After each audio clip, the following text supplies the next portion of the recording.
Hey Gritters! Homeworld 3 is finally here, and today we're diving deep into what makes this game a must-have for any RTS fan. We're going to explore the campaign, War Games mode, and see if Homeworld 3 truly lives up to its legacy. Stick around for a non-spoiler review, and at the end, I'll share why this game deserves a spot in your collection. 20 years in the making. Is it worth the $60 price tag? Homeworld 3 hits the scene like a meteor shower on a rave party. Gone are the flat, boring battlefields of those old-school RTS games. Here you can dodge asteroids like a drunken space drifter and rain hell from above on your enemies. No more ground-pound tactics for you, Warcraft orcs.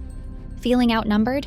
Just swoop in like a space eagle and peck those vulnerable spaceship undersides.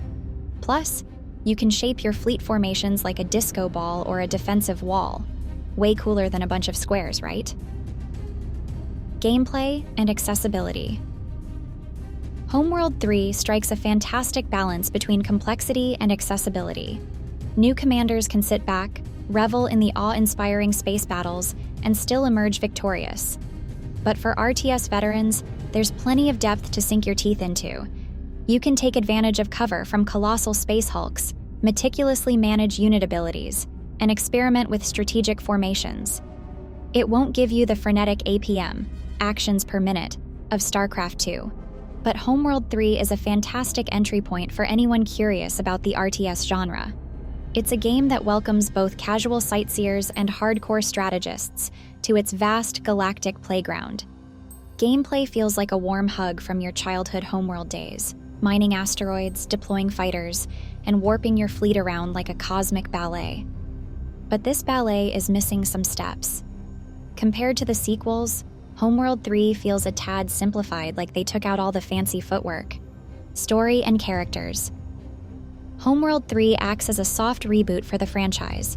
Familiar faces are largely absent, making way for a new generation. We follow Imogen Sajet, the Higaran Empire's latest navigator, tasked with confronting a rising threat known as the Incarnates. Remember the epic saga of an entire people in the original Homeworld? This time around, we're down to a crew you could probably count on one hand and maybe have a few fingers left over. Don't get me wrong, they're a likable bunch, with voices that don't put you to sleep faster than a hyperspace nap. But the overall plot is a classic good guys versus bad guys story, as predictable as a space pirate singing karaoke. I was hoping for something less focused on these specific characters and more on the bigger picture, the what and why of this whole space opera.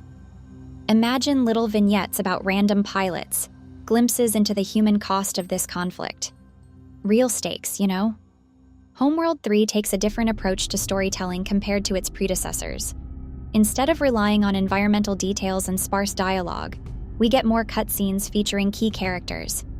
Imogen Sajet, granddaughter of the legendary Karan Sajet. Imogen is a skilled leader entrusted with a brand new mothership and a critical mission. Captain Isaac Paktu. Imogen's trusty right hand, Captain Paktu commands the mothership's flagship and serves as her strategic advisor. While the plot itself isn't mind-blowing, these characters guide you through the story of Homeworld 3. This shift towards cinematic storytelling might not resonate with everyone. Fans who loved the original game's more subtle environmental narrative might find it a bit heavy-handed.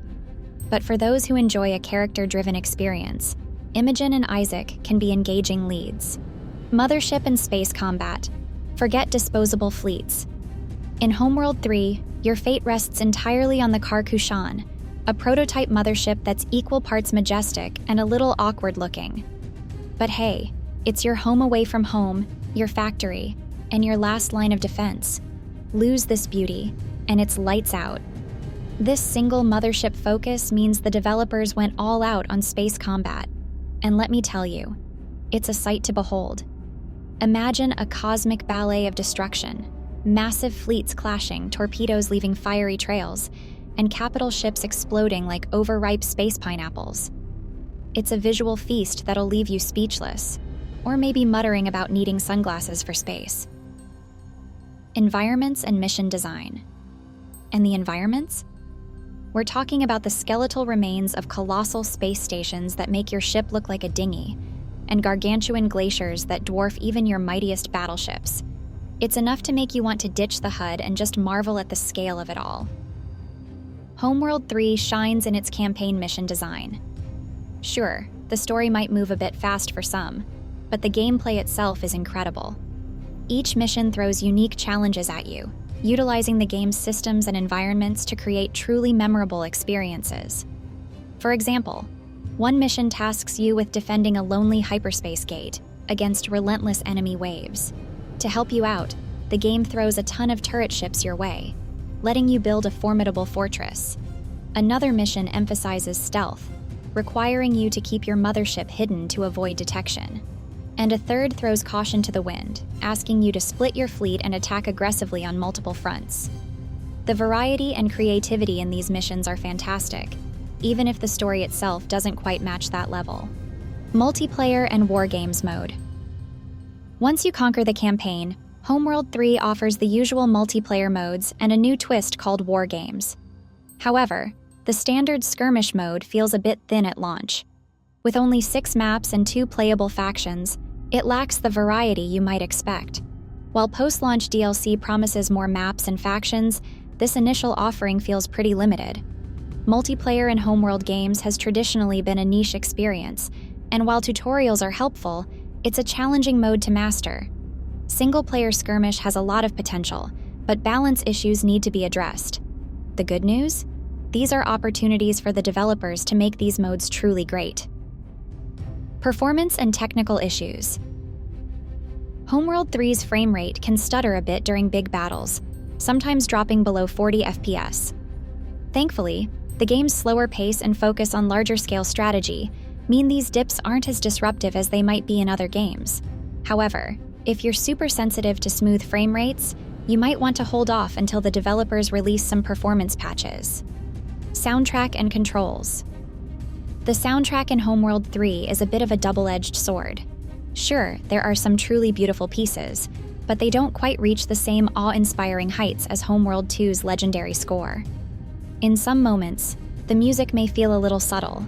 It's still good, but it doesn't quite achieve the same epic, heart-pounding atmosphere. Sticking with the classic controls allows you to jump right back in.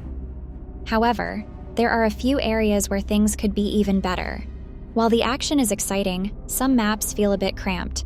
A little more breathing room at the start of missions could go a long way in allowing for strategic planning.